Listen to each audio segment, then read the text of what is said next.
అవా ఆ బిందుటివ్వు, నేను ముంచి తెస్తాను. నీకెందుకమ్మా ఈ శ్రమ? ఇందులో శ్రమే ఉంది, మా ఇంట్లో పని నేను చేసుకోను. ఇది కూడా అలాంటిదే. అయ్య నా తల్లి, ఇలాంటి మంచి మనసు నా కోడలుకుంటే నాకు ఈ కష్టాలే ఉండేవి కావమ్మా.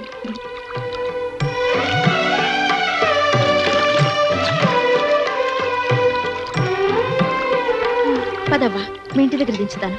నా తల్లి.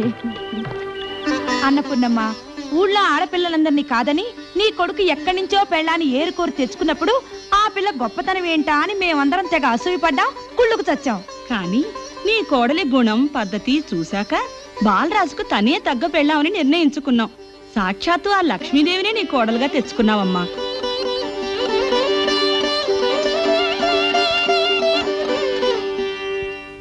తల్లి సిగ్గోయ్య, తల్లికి తల్లే కొడుకు కొడుకే ఇష్టానికి నాటకం ఆడుతున్నారు. అబ్బా, ఊళ్ళో పరుగు పోయింది. ఇన్నాళ్ళు ఎవ్వడికి తలంచకుండా బతికాను. ఇవాళ వీళ్ళ మూలంగా అడ్డగారిది కూడా తలంచాల్సిన పరిస్థితి ఏర్పడింది. చిచ్చే నాన్న, ఎవడ్రా మీ నాన్న? ఆ బంధం ఆనాడే తెగిపోయింది, ఇంకెప్పుడు అలా పిలవకు. అలా అనకు నాన్న. అమ్మ నిన్నటి నుంచి మూసిన కన్ను తెరవనే లేదు.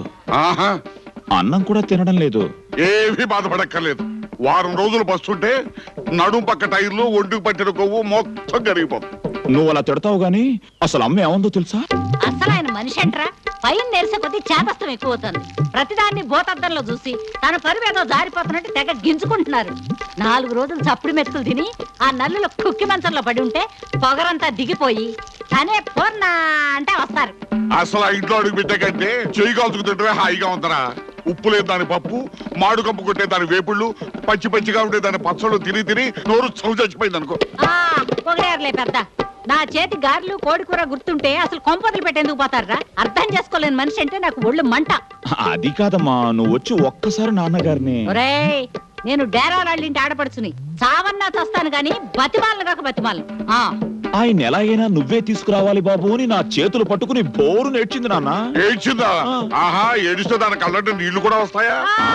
ముసల్దాన్ని అయిపోయాగా మీ కాళ్ళు చేతులు వదిలేనంటే నా కన్నీళ్లు ఎండిపోయా. నా కాళ్ళు చేతులు ఏం లూజ్ కాలా, నీ నోరే లూజ్ అయింది. యారా, ఆయన నా కోసం అదైపోతున్నారు ఇదైపోతున్నారని చెత్త పొంక. ఎవరు? నేనా? నేనా? నువ్వే నా కోసం రాత్రి పగలు ప్రోగ్రాం పెట్టుకుని మరి కలవరిస్తావు. అందగాడు దొరకడని నీ నాన్న సంగతి నాకు తెలుసురా. పట్టుకుంటే వంకాయ, వదిలితే టెంకాయ. ఆ పొగరే వద్దంటున్నాను.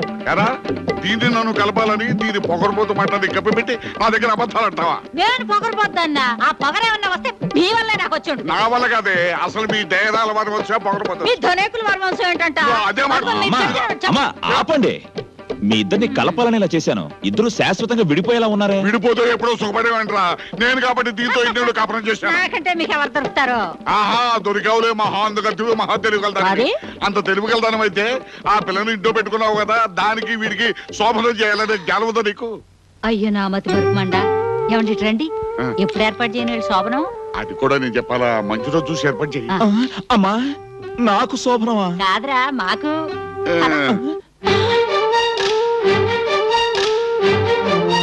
అయిపోయాను. ఏంటమ్మా, నీ పద్ధతి ఏం బాగాలేదు. నాన్నేదో చెప్పాడని నువ్వెందుకు ఆవేశపడిపోతున్నావు? మీ ధనేకుల వారి పౌరుషం కంటే మా డేరాల వాళ్ళ పౌరుషం మెట్టు ఎక్కువని ఆయనకు తెలియజేస్తానురా. మీ ఇద్దరికి శోభనం జరిపించి ఏడాది తిరగకుండా నా కోడల బిడ్డనెత్తుకునేలా చేసి మనవణ్ణి తీసుకెళ్లి ఆయన ఒళ్ళో పడుకోబెట్టి పహాడి చేత తిట్టిస్తానురా. తిట్టించాల్సినవి అన్ని. అబ్బాయి చేత నాన్నని తిట్టించినంత బాగుండదేమో. చాలా బాగుంటది. వెళ్ళి పంతుల్ని పిలుచురా. పంతుల్ని పిలవాలి అంతేగా?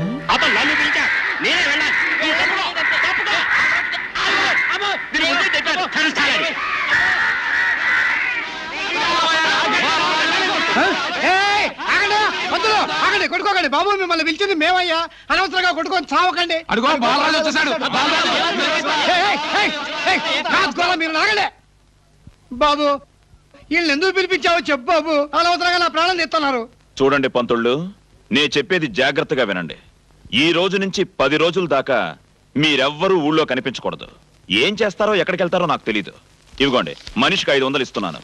మళ్ళీ 10 రోజుల దాకా ఎవరైనా కనిపించారో డొక్క చించేస్తాను. సరే బాబు, ఈ క్షణమే అందరం జట్టుగా బయలుదేరి దొంగల బండిలో మద్రాసు చేరి సిల్క్ స్మిత గారిని, డిస్కో శాంతి గారిని దర్శించి వారు పెడితే వారి నట్టింట్లో భోజనం చేసి 10 రోజుల తర్వాత ఊళ్ళోకి దిగబడతాం. సరేనా? మరి బయలుదేరండి. అంత టైం లేదు, మాయమైపోండి. చెప్పాను పున్నమ్మా, నీకు మాత్రం సీతా మహాలక్ష్మి లాంటి కోడలు దొరికింది. బంగారం లాంటి కోడలు వచ్చిందని సంతోషపడాలా, అదే టయానికి మొగుడు దూరం అయ్యాడని బాధపడాలా? చాలే ఊరుకోండి. నేనేమన్నా 16 ఏళ్ల బాలకుమారిని ఆయన్ని లక్కా బంగారం వల్లే అతుక్కోవడానికి దూరం అయ్యారని బాధపడటానికి? మా ఆయన ఎక్కడున్నా నా గుండెల్లోనే ఉంటారు.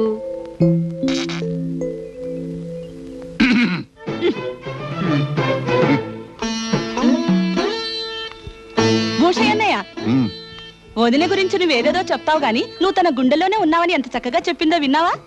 ఏమే, దాని గుండెలో సింహం అంటోటి నేను కాకపోతే ఏ పిల్లలు అంటోటి ఉంటాడే.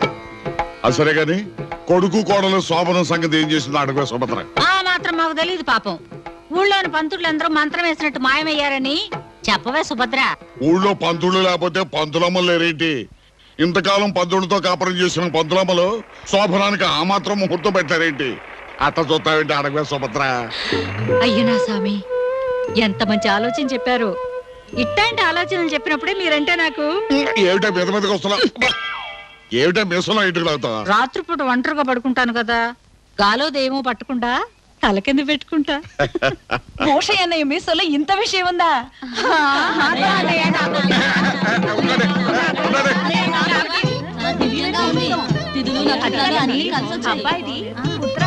చూడండి అమ్మా, బాగా చూడండి. మా బాలరాజు వైదేహి కలిసే ముహూర్తం అదురుగా ఉండాలి. గాంధీ గారి ఓర్పు, నెహ్రూ గారి నేర్పు, మా ఆయన తీర్పు కలబోసి పిండి రుబ్బి బొమ్మ చేసినట్టు బుజ్జిగా భూగోళవంత బిడ్డ పుట్టాలి. అన్నపూర్ణమ్మ, అద్భుతమైన ముహూర్తం. 26వ తారీఖు పాడ్యమి, గురువారం రాత్రి 9:25 అయ్యో, ఆ రోజా? ఏమైందిరా? పచ్చి పులుసు పరమశివం గారు పోయిన రోజమ్మా. ఆయన ఎవరు? మన బంధువా? కాదు, రాబంధు. ఆ ముహూర్తం వద్దమ్మా. అయితే ఈ ముహూర్తం చూడండి. 30వ తారీఖు శ్రావణ సోమవారం రాత్రి 7:10 దివ్యమైన ముహూర్తం. మళ్ళీ ఏమైందమ్మా? ఆ రోజు మా బామ్మ పోయిన రోజు అత్తయ్యా. ఆవిడంటే నాకెంతో ఇష్టం. ఆ రోజంతా నేను ఏడుస్తూనే ఉంటానత్తయ్యా.